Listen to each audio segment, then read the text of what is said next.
दोस्तों तारीख थी 30 जनवरी 1948। शाम के तकरीबन 4:30 बजे थे। जगह थी बिरला हाउस। सरदार वल्लभ भाई पटेल और गांधी जी मिलकर देश की नई दिशा और आर्थिक हालातों के ऊपर चर्चा कर रहे थे। इस दौरान गांधी जी को समय का पता ही नहीं चला और जब उन्होंने घड़ी की तरफ देखा तब 5:15 हो चुके थे। गांधी जी को तुरंत याद आया कि आज तो उन्हें प्रार्थना सभा में लोगों से मिलने जाना था। तभी गांधी जी ने सरदार वल्लभ भाई पटेल से विदा लेते हुए सभा की ओर रुख किया, लेकिन कुछ दूर चलने के बाद उन्हें एक शख्स दिखाई दिया जो उनके सामने आकर खड़ा हो गया। उसने गांधी जी की ओर देखा और उनसे प्रणाम करके उनके पैर छुए। गांधी जी को यह सब आम लग रहा था, क्योंकि लगभग इसी तरह कई लोग उनका आदर सम्मान करते थे। लेकिन तभी उस शख्स ने एक छोटी सी पिस्टल निकाली और उसमें से एक के बाद एक कुल 3 गोलियां गांधी जी की छाती पर चला दी।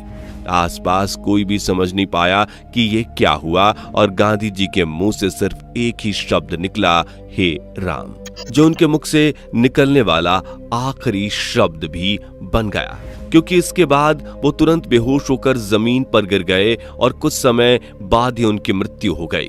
दोस्तों बता दें कि उनको मारने वाला ये शख्स कोई और नहीं बल्कि नाथूराम गोडसे था, जिसने अपने कई साथियों के साथ मिलकर गांधी जी की हत्या का ये प्लान बनाया था। लेकिन नाथूराम गोडसे, जो खुद अपने आप को एक देशभक्त कहता था, उसने गांधी जी को क्यों मारा? आखिर नाथूराम गोडसे गांधी जी से इतनी नफरत क्यों करता था? और नाथूराम गोडसे ने गांधी जी को मारने के बाद उनके बारे में कोर्ट में क्या कहा? चलिए दोस्तों, इन सारे सवालों के जवाब आपको बताते हैं।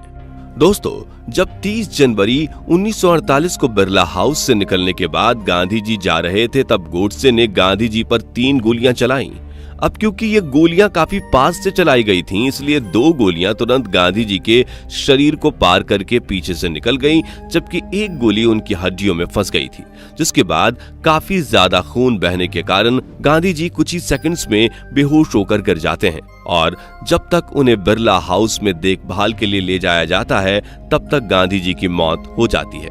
कहा जाता है कि गांधी जी को गोली मारने के बाद भी नाथूराम गोडसे भागा नहीं था, बल्कि वो वहीं खड़ा होकर सारी आप बीती देख रहा था और पुलिस के आने का इंतजार कर रहा था। लेकिन पुलिस से पहले वहां जमा भीड़ ने नाथूराम गोडसे को पकड़ लिया, जिसके बाद भीड़ ने उसे लाठी डंडों से खूब पीटा, जिसके कुछ समय बाद वहां पुलिस पहुंची और उसके बाद सारी कार्रवाई शुरू हुई, जिसमें कुल 8 आरोपियों का नाम आया। इसमें नाथूराम गोडसे, नारायण आप्टे, गोपाल गोडसे, विष्णु करकरे, मदन लाल पाहवा, दत्तात्रेय सदाशिव परचुरे, दिगंबर बड़गे और उनका नौकर शंकर किस्तैया थे। कोर्ट द्वारा नाथूराम गोडसे और नारायण आप्टे को फांसी की सजा सुनाई गई। गोपाल गोडसे, विष्णु करकरे, मदन लाल पाहवा, दत्तात्रेय सदाशिव परचुरे, दिगंबर बड़गे और शंकर किस्तैया को उम्र कैद की सजा मिली, जिसके बाद इस केस को दोबारा पंजाब हाई कोर्ट में चुनौती दी गई और 21 जून 1949 को हाई कोर्ट ने अपना फैसला दिया। हाई कोर्ट ने शंकर किस्तैया और दत्तात्रेय सदाशिव परचुरे को रिहा कर दिया, लेकिन बाकियों की सजा को बरकरार रखा, जिसके बाद आजाद भारत में 15 नवंबर 1949 को पहली बार 2 लोगों को फांसी पर चढ़ाया गया, जो कि नाथूराम गोडसे और नारायण आप्टे थे। चलिए दोस्तों, अब जानते हैं कि आखिर नाथूराम गोडसे गांधी जी से इतनी ज्यादा नफरत क्यों करता था। दोस्तों, नाथूराम गोडसे का जन्म 19 मई 1910 को पुणे के बारामती में हुआ था। गोडसे के बारे में कहा जाता है कि गोडसे अखंड भारत का एक कट्टर सपोर्टर था और ज्यादातर भारतीयों की तरह उसके लिए भी भारत सिर्फ एक जमीन का टुकड़ा नहीं बल्कि भारत माता है। इसलिए गोडसे ये कभी नहीं चाहता था कि जिस भारत को वो भारत माता कहता है, उसकी उसी मां के बंटवारे के नाम पर 2 टुकड़े किए जाएं। लेकिन जब 1947 में भारत का बंटवारा हुआ, तभी से गोडसे की नजर में कांग्रेस और खास तौर पर गांधी जी उसके सबसे बड़े दुश्मन बन गए थे। वो जब भी गांधी जी के बारे में सुनता तो उसका खून खौल पड़ता, क्योंकि गोडसे की माने तो गांधी जी चाहते तो भारत के बंटवारे को रोक सकते थे, लेकिन उन्होंने पाकिस्तान के जन्म का साथ दिया और अखंड भारत के दो टुकड़े करने में मदद की। अपनी पेशी के दौरान कोर्ट में गोडसे ने कहा था कि गांधी जी ने पहले जो देश की सेवा की थी उसका मैं भी सम्मान करता हूं, लेकिन जनता को धोखा देकर पावर लेना और जिस भूमि को हम मां की तरह पूजते हैं उसको अलग अलग हिस्सों में तोड़ने का अधिकार किसी को नहीं है।